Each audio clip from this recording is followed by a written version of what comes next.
നമസ്കാരം, ദീപിക ന്യൂസിലേക്ക് സ്വാഗതം. പ്രധാന വാർത്തകൾ. സിനിമാ ലോകം അടക്കി വാഴുന്നതിനിടെ ഇടുത്തി പോലെ വന്നു വീണ കേസിൽ കടപുഴകി വീണ മരമാണ് ദിലീപ് എന്ന ജനപ്രിയ നായകൻ. നടൻ എന്നതിനേക്കാൾ നിർമ്മാണം, തിയേറ്റർ, വിതരണം, സിനിമാ സംഘടന തുടങ്ങിയ രംഗങ്ങളിലെല്ലാം തന്നെ ദിലീപ് എന്ന താരരാജാവിന്റെ നിർണായക സ്വാധീനം ഉണ്ടായിരുന്നു. സിനിമയുടെ സമസ്ത മേഖലകളിലും ആധിപത്യം പുലർത്തി വരുന്ന സമയത്താണ് പ്രമുഖ നടിക്കെതിരെ ഗുണ്ടാ സംഘത്തിന്റെ ആക്രമണം ഉണ്ടാകുന്നതും ദിലീപ് ആരോപണ വലയത്തിൽ കുരുങ്ങുന്നതും. നടിക്കെതിരെ നടന്ന ആക്രമണത്തിൽ പ്രതിഷേധിക്കാൻ സിനിമാ സംഘടനകൾ സംഘടിപ്പിച്ച യോഗത്തിൽ ദിലീപിന്റെ ഭാര്യയായിരുന്ന നടി മഞ്ജു വാര്യറാണ് നടിയെ ആക്രമിച്ചതിന് പിന്നിൽ ഒരു ഗൂഢാലോചനയുണ്ടെന്ന് ആരോപിച്ചത്. ഇത് കത്തിപ്പിടിച്ചതോടെ വൈകാതെ ആക്രമണം കൊട്ടേഷൻ ആയിരുന്നെന്നും പിന്നിൽ ദിലീപാണെന്നുമുള്ള ആരോപണങ്ങൾ ഉയർന്നു. ഇതിന്റെ ആദ്യഘട്ടത്തിൽ തന്നെ രണ്ടുപേരും അമ്മയുടെ മക്കളാണെന്നതായിരുന്നു താരസംഘടനയായ അമ്മയുടെ പ്രതികരണം. എന്നാൽ വൈകാതെ കേസിൽ ദിലീപ് അറസ്റ്റ് ചെയ്യപ്പെട്ടതോടെ സംഘടനയിൽ നിന്നും ദിലീപിനെ പുറത്താക്കാൻ സംഘടന നിർബന്ധിതമായി.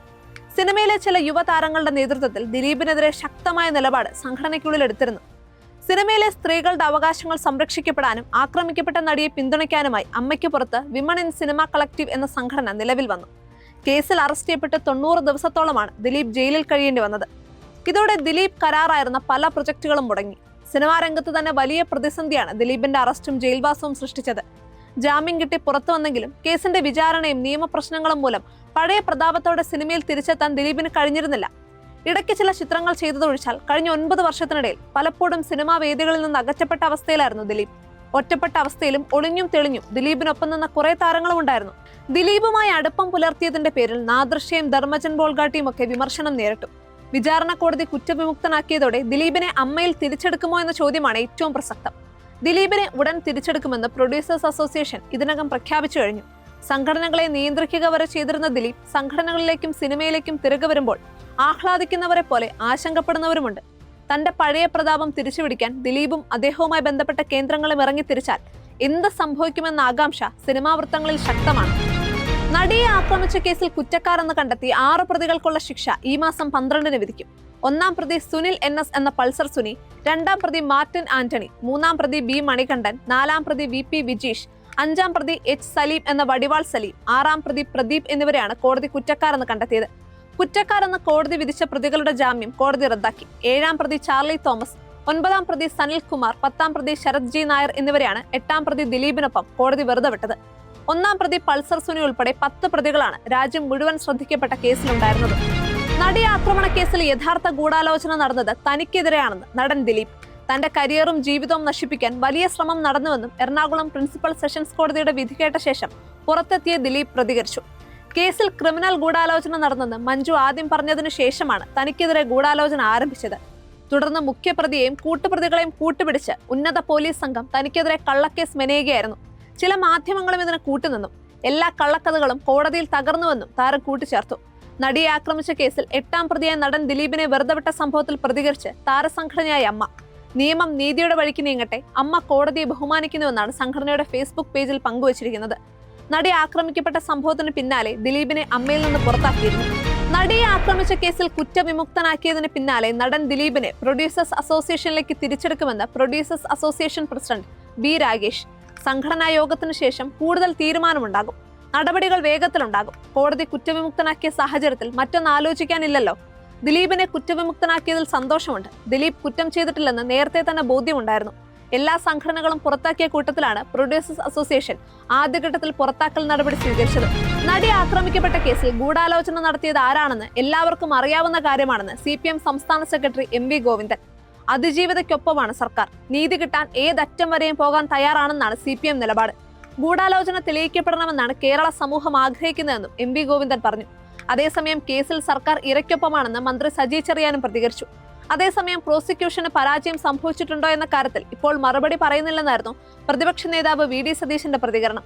സർക്കാർ എന്തായാലും മേൽക്കോടതിയെ സമീപിക്കുമെന്ന് കരുതുന്നു. ചില പ്രതികൾ ശിക്ഷിക്കപ്പെട്ടതും ചിലർ ഒഴിവാക്കപ്പെട്ടതും എന്തുകൊണ്ടാണെന്ന് പരിശോധിക്കണം. വിധി ദിനത്തിൽ PT തോമസിനെ ഓർക്കുന്നുവെന്നും അദ്ദേഹത്തിന്റെ ഇടപെടൽ കേസിൽ നിർണായകമായെന്നും VD സതീശൻ പറഞ്ഞു. ആലപ്പുഴയിൽ നഗരസഭാ മുൻ കൗൺസിലറെ വീടിനുള്ളിൽ മരിച്ച നിലയിൽ കണ്ടെത്തി. നഗരസഭ 12-ാം വാർഡ് കൗൺസിലറായിരുന്ന കല്ലുമല ഉമ്പർനാട് ഇട്ടിയപ്പംവിള വൃന്ദാവൻ കനകമ്മ സോമരാജനെയാണ് കിടപ്പുമുറിയിൽ മരിച്ച നിലയിൽ കണ്ടെത്തിയത്. സംഭവത്തിൽ ഇവരുടെ ഏകമകൻ കൃഷ്ണദാസിനെ പോലീസ് കസ്റ്റഡിയിലെടുത്തിട്ടുണ്ട്. രാവിലെ 8:30 അമ്മയുടെ CPIയിലെ സഹപ്രവർത്തകനായ ശ്യാംകുമാറിനോട് താൻ അമ്മയെ കൊലപ്പെടുത്തിയതായി ഫോണിൽ വിളിച്ചു പറഞ്ഞു. ശ്യാം ഉടൻ തന്നെ ഈ വിവരം പോലീസിൽ അറിയിച്ചു. 8 വർഷത്തിനു മുൻപ് കുടുംബ പ്രശ്നത്തെ തുടർന്ന് ഇയാളുടെ ഭാര്യ വിവാഹമോചനം നേടി പോയിരുന്നു. ഇവരെ തിരികെ കൊണ്ടുവരാനുള്ള ഇയാളുടെ ശ്രമത്തിന് അമ്മ എതിരെ നിന്നതാകാം കൊലപാതകത്തിൽ കലാശിച്ചതെന്ന് പോലീസ് പറഞ്ഞു. ഇയാൾ ലഹരിക്ക് അടിമയായിരുന്നതായി പറയുന്നു. രാഹുൽ മാങ്കൂട്ടത്തിനെതിരായ രണ്ടാം പീഡന കേസിൽ അതിജീവിതയുടെ മൊഴി കോടതിയിൽ സമർപ്പിച്ചു. ക്രൂര ലൈംഗിക അതിക്രമത്തിന്റെ വിവരങ്ങളാണ് അതിജീവിത മൊഴിയിലുള്ളതെന്നാണ് അറിയുന്നത്. വിവാഹ വാഗ്ദാനം നൽകിയാണ് ബന്ധം സ്ഥാപിച്ചത്. സംസാരിക്കാനെന്ന് പറഞ്ഞ് ഹോം സ്റ്റേ മുറിയിലേക്ക് കൊണ്ടുപോയ ശേഷം അതിക്രൂരമായ പീഡനത്തിന് ഇരയാക്കിയെന്നും അതിജീവിത മൊഴി നൽകിയതായാണ് റിപ്പോർട്ട്. രാഹുലിനെ ഭയമാണെന്നും കേസുമായി മുന്നോട്ടു പോകാൻ ഭയപ്പെടുന്നുവെന്നും അന്വേഷണ സംഘത്തോട് അതിജീവിത പറഞ്ഞു. ജി പൂങ്കുഴലിയുടെ നേതൃത്വത്തിൽ കേരളത്തിന് പുറത്തുനിന്നാണ് മൊഴി രേഖപ്പെടുത്തിയത്. പൂഞ്ഞാറിൽ ഗൃഹനാഥനെ വീടിന് സമീപത്തെ പുരയിടത്തിൽ വെടിയേറ്റ് മരിച്ച നിലയിൽ കണ്ടെത്തി. പൂഞ്ഞാർ പെരിങ്കുളം ഭാഗത്ത് തടവിനാൽ വീട്ടിൽ ലോറൻസ് ആണ് മരിച്ചത്. മൃതദേഹം കണ്ടെത്തിയതിന് സമീപത്തു നിന്നും തോക്കും കണ്ടെത്തിയിട്ടുണ്ട്. ഇന്ന് രാവിലെ 11ഓടെയാണ് മൃതദേഹം കണ്ടെത്തുന്നത്. തുടർന്ന് നാട്ടുകാർ വിവരം ഈരാറ്റുപേട്ട പോലീസിൽ അറിയിക്കുകയായിരുന്നു. ജീവൻ ഒടുക്കിയതാണോ എന്ന് പോലീസ് പരിശോധിക്കുന്നുണ്ട്. നാഗർകോവിൽ റെയിൽവേ സ്റ്റേഷനിൽ നിന്ന് 3 വയസ്സുകാരെ തട്ടിക്കൊണ്ടുപോയ ഓട്ടോ ഡ്രൈവറെ പോലീസ് പിടികൂടി. കോട്ടാർ സ്വദേശി യോഗേഷ് കുമാറാണ് പിടിയിലായത്. ഉത്സവ സ്ഥലങ്ങളിൽ കച്ചവടത്തിനെത്തുന്ന മധ്യപ്രദേശ് സ്വദേശികളുടെ മകളെയാണ് പ്രതി തട്ടിക്കൊണ്ടുപോയത്. ശനിയാഴ്ച വൈകുന്നേരം നാട്ടിലേക്ക് പോകാൻ നാഗർകോവിൽ റെയിൽവേ സ്റ്റേഷനിൽ എത്തിയതായിരുന്നു കുടുംബം. ഇതിനിടെ ഭക്ഷണം വാങ്ങിത്തരാമെന്ന് പറഞ്ഞാണ് പ്രതി കുട്ടിയെ ഓട്ടോയിൽ കയറ്റിക്കൊണ്ടുപോയത്.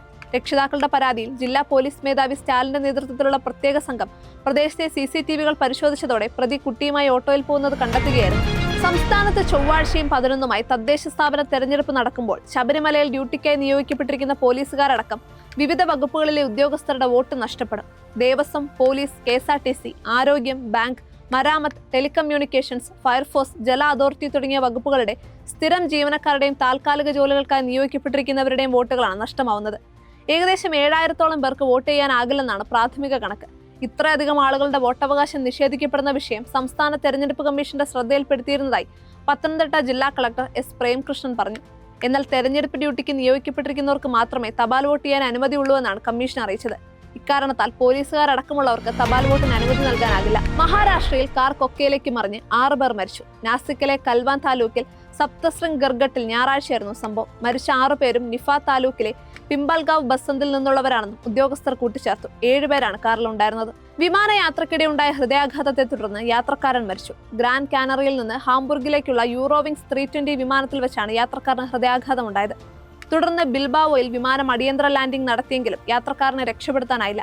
നേരത്തെ വിമാനത്തിൽ വെച്ച് ജീവനക്കാർ അടിയന്തര വൈദ്യസഹായം നൽകിയിരുന്നു. ഇതോടുകൂടി പ്രധാന വാർത്തകൾ അവസാനിച്ചു. സത്യസന്ധമായ വാർത്തകൾ അറിയാൻ ദീപിക ന്യൂസ് ഫോളോ ചെയ്യൂ.